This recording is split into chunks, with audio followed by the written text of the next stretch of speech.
83110 students, I hope you all are doing well. I'm excited to dive into our last, hard to believe it, teaching technique or teaching method of our course, which is one of my favorites, problem solving teaching. So we're going to go ahead and get started here. And please, by all means, write down any questions that you have and feel free to email them to me or we can discuss in class. So kind of bear with me. I'll give you an overview of each of these different problem solving techniques, and then we'll have an opportunity to apply what we've learned through developing our own problem solving teaching lesson plans and delivering them to our classmates and to students within our student teaching placements this spring. So let's get started, of course, with our learning targets. By the end of our time together today, you will be able to articulate the value of teaching with problem solving techniques or PSTs. You'll be able to distinguish the uses and applications of each of the PSTs, and you'll be able to demonstrate effective teaching guided by PSTs. We recognize in agricultural education that problems are everywhere, whether that be within the content that we teach or the decisions that we make within our classes. There are always problems to be solved in the classroom and outside of the classroom. We also recognize that content in agriculture can change heavily. How we taught agricultural education and the topics we covered in the 1980s, for example, are way different than where we're at today in 2025. We recognize that because this content can change, problems are here to stay. And that's important that we develop experiences where students are able to take what they've learned from their prior courses from life or from your classes that you're teaching to solve those problems and to create an impact or a lasting change that is meaningful to them and to other people. When we utilize problem solving teaching techniques, we're able to help students apply their thinking in new and creative ways. We're not handholding our students, so we're encouraging them to take risks and look at problems or challenges from different perspectives. We're able to increase our student level of confidence. We're also able to add some variability and variety to traditional teaching methods. Instead of lecturing or doing labs all the time, this is a great opportunity for us to, again, put the students in kind of that decision-making mindset where they're the ones that are actively making choices and analyzing problems from multiple different factors and perspectives. And finally, this problem-solving teaching method allows students to develop life skills. Many times outside of the classroom, they're going to be posed with several problems and challenges that they're not going to have the easy answers to. So teaching them those deductive reasoning skills and their ability to utilize the information that they have to reach the appropriate course of action or decision and being able to defend that is very important. So you all know that I love Taco Bell, but I also love Raising Cane's. And I could go on a long tangent about Chick-fil-A versus Raising Cane's all day, and I'm happy to entertain those conversations. But for the purposes of our conversation today and kind of understanding what the different problem-solving techniques are, we're going to be looking at Raising Cane's as a grounding example. So on the screen here, I have proposed 7 different questions that we can ask related to Raising Cane's. And these questions are all guided by one of the 7 problem-solving teaching techniques that we are going to be covering here in our class. Those include advantages, disadvantages, forked road, possibilities, factors, effect cause, present situation compared to ideal, steps and key points, and question and answer. So kind of bear with me. I'm going to show you some example worksheets that you will be able to work through when we're actually teaching this in front of your class and your micro teaching with some of these examples in mind. You all will have access to this Google Doc template, which outlines 5 out of those 7 key worksheets.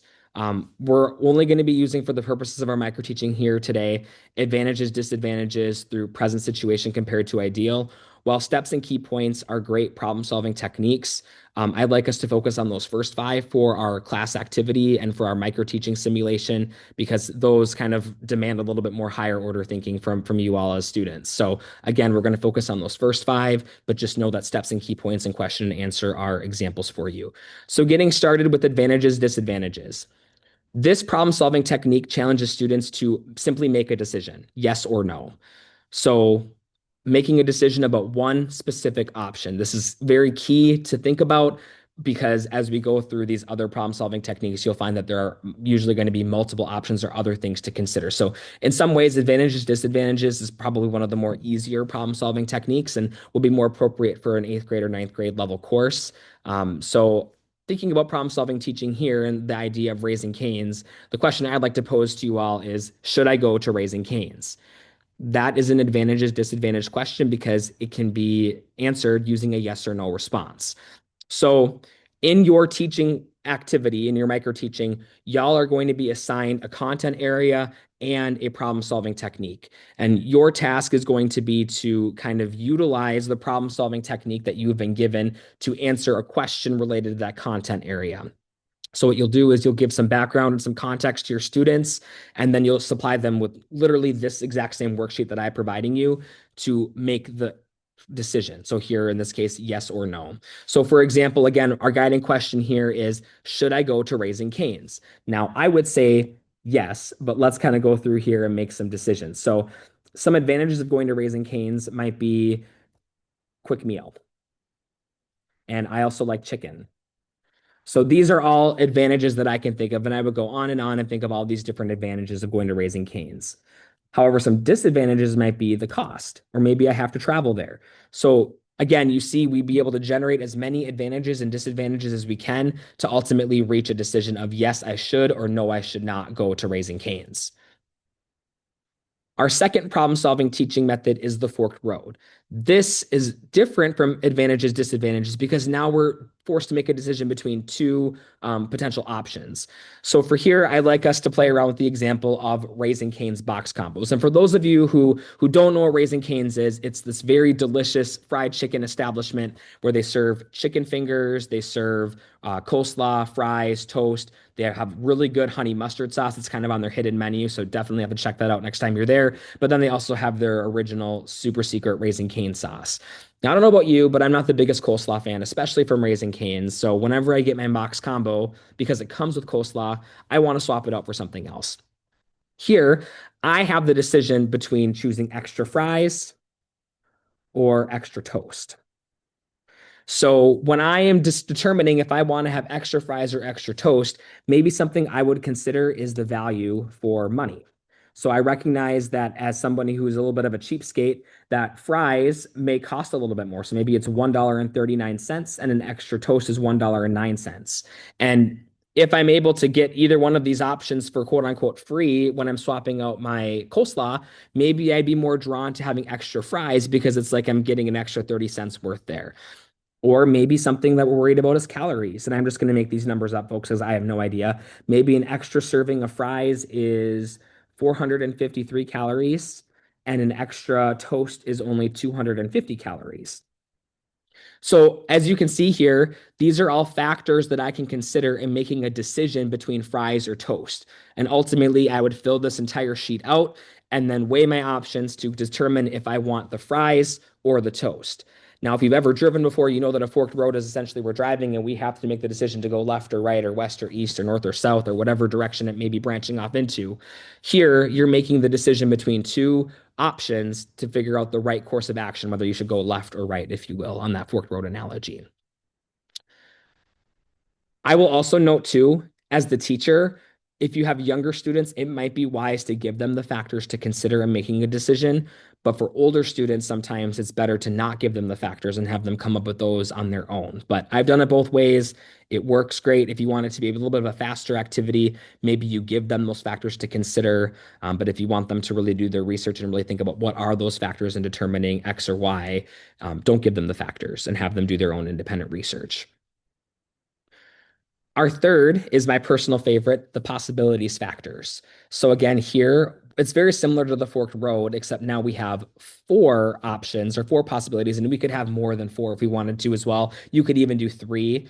I will ask that if you use this one in class that you stick to our four, use this template that's provided. But essentially here we're making a decision when there are more than two alternatives to be considered. So the question I pose for you to this one is, we want to build a new Raising Cane's location. Where should we build it? So I'm going to give us some examples here. Maybe some of our possibilities are Ames. Maybe we have Des Moines. Maybe we have Ankeny. And maybe we have, trying to think of another town, that Minneapolis. Okay. So some factors to consider might be, for instance, proximity to another location. Now we recognize that in Ames, we don't have another Raising Cane's that's located here, and we have to go all the way down to, I believe it's Altoona or whatever one of those towns is down by the Des Moines suburbs to get to our Raising Cane's. So far away. we could say, or we could quantify it with a specific number of miles. I don't have that offhand, but again, filling in this chart. So Des Moines, maybe it's closer. Ankeny, it's in between, so mid. In Minneapolis, there are several locations within a drivable distance from Minneapolis, so very close for that one. So again, here we can kind of rank them almost, if you will. So like Ames would be possibly a good location to have a Raising Cane's because it's farther away from another location. Whereas Des Moines and Ankeny and Minneapolis are a little bit closer to options, and perhaps maybe expanding the outreach a little bit might be a better option. So maybe another factor that we're considering also is student population. We recognize that students are definitely part of the target market of Raising Cane's. So in Ames, obviously, we have ISU and a high school, and it's a bigger town. So that could be an option for recruiting and having some loyal customers. Des Moines might have some community college and you have DMAC and everything down there, but it's not as close to ISU. So you're not going to be able to get that customer base in there. So maybe a little bit lesser of a student population. Ankeny is probably again in the middle. Like again, you have some of those branches of DMAC that are located there, but it's kind of situated in between Ames and Des Moines. And in Minneapolis, there's again a high student population because you have the University of Minnesota there. So again, you can see here I'm coming up with factors and I'm evaluating them. Again, here I'm using more qualitative data because I don't have numbers offhand. But if I were having my students actually complete the same exact exercise in class, I'd be pushing and encouraging them to find numbers and research to figure out the right course of action, if you will. So essentially, we fill out this entire chart here. And then we would make a decision of whether we should build an Ames, Des Moines, Ankeny, or Minneapolis. Not related to Raising Cane's, but one really, really simple example that I know all of us will be able to relate to, hopefully, is judging livestock.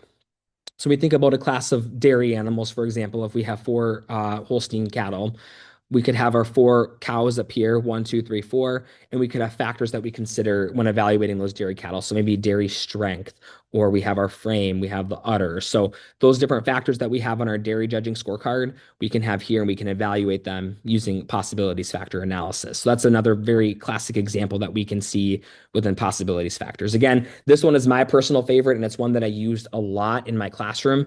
If you've had a chance to dig around my curriculum folder, you'll see examples of this, both formally with the printed worksheet and also informally during class discussions and activities.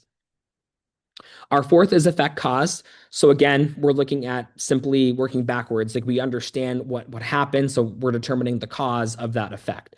So for example, maybe the question that we could pose is, what is causing lower storefront traffic and lower customer rates within our Raising Cane's location?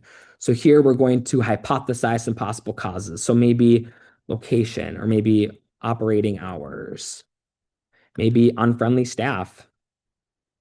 So I would be brainstorming some possible causes.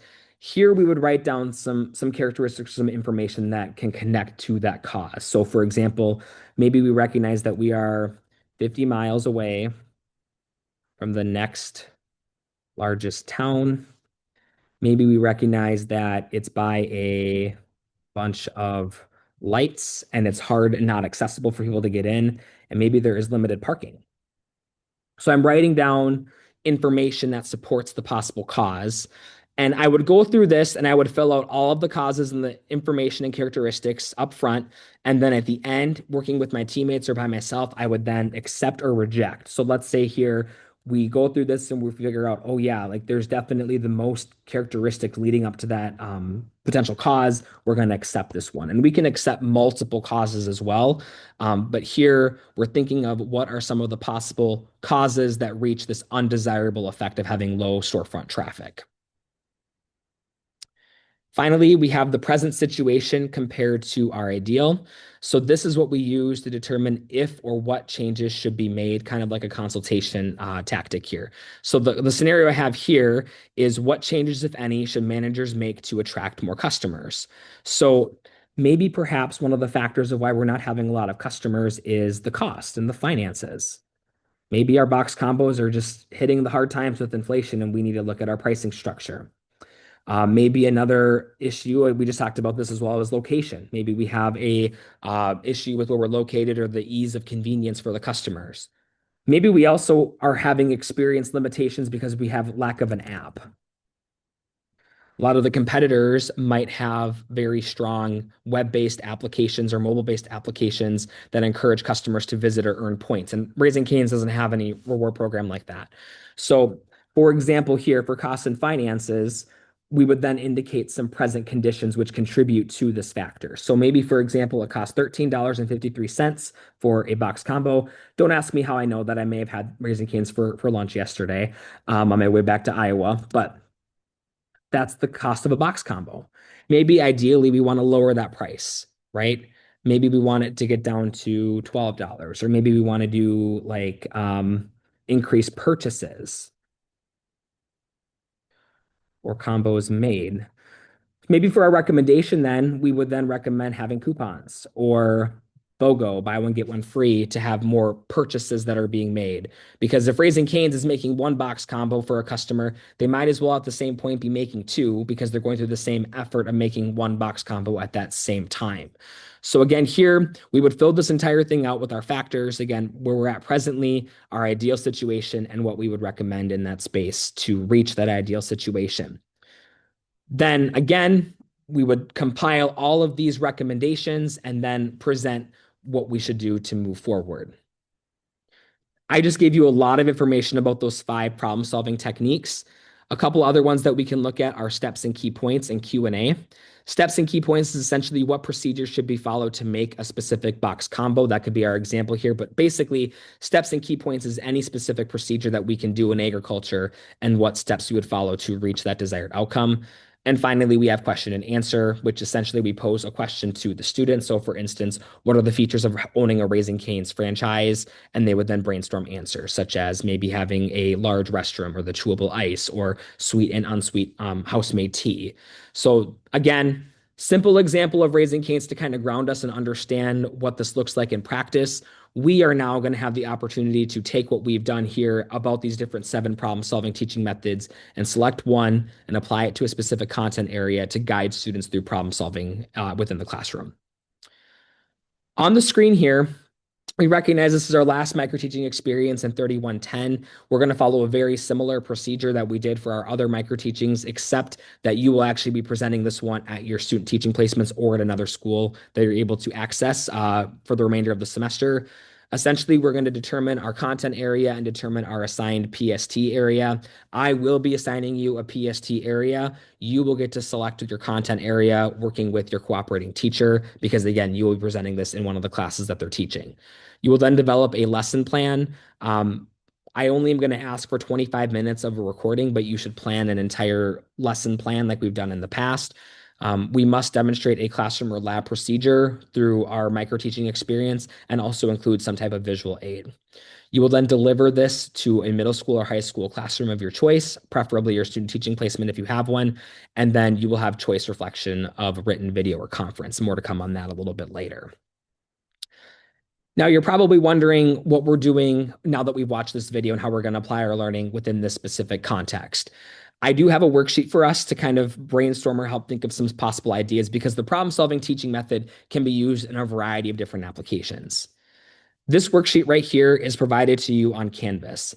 You will make a copy of it. It's going to generate your own Google document. If you have issues accessing the Google document, let me know and I can provide you a Word document if you prefer. On here, you are essentially going to see I've given you some examples for each of the different pathways. So we have agribusiness, animal, food products, natural resources, plant, and power structural technical systems.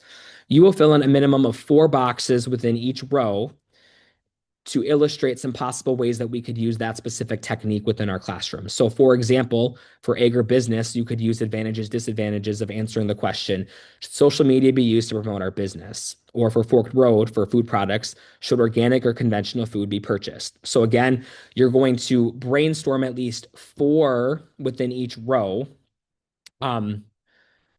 to complete this exercise. So I've already given you a couple. So I've given you 2 here, 2 here, 1 here, 1 here, and 1 here. And this page I've given you 3 and 2 on those rows respectively. You will then fill in at least 2 more boxes, for example, on advantages, disadvantages, to illustrate some examples of what we can do to use advantages, disadvantages within these different content areas. When you have finished, please either submit this as a PDF, as a Word document, or as a shared Google link. I will show you how to do that here in a second if you need a reminder to Canvas, and you will earn completion points for this. So simply complete it. Try your best to come up with some unique ideas of how you could use these different problem-solving techniques, and then you will have the opportunity to get some feedback from me on some ideas that you've presented. So to share a Google document, again, what you'll want to do is either you can go to File, Download, Microsoft, or PDF, or you can share the Google Docs link by going to Share. I already have it set up, so it's going to be easy for you, but you can do anyone with a link, and then you should give me either commenting or editing access so I can provide you some feedback. So there you go. As an example, you'll hit Save or copy link and then hit done. And then you can copy that link into Canvas and I should be able to access it. So again, the problem solving technique is a great tool that we can use to help guide our students toward making specific decisions and solving challenges that they have in their daily lives. For your lesson plan, you will develop a full lesson plan on an assigned PST technique, and you will get to select your topic area working with your cooperating teacher. You will have a lesson plan. You will write that lesson plan out very detailed, like we've done in the past, so sufficient enough so a colleague could teach it.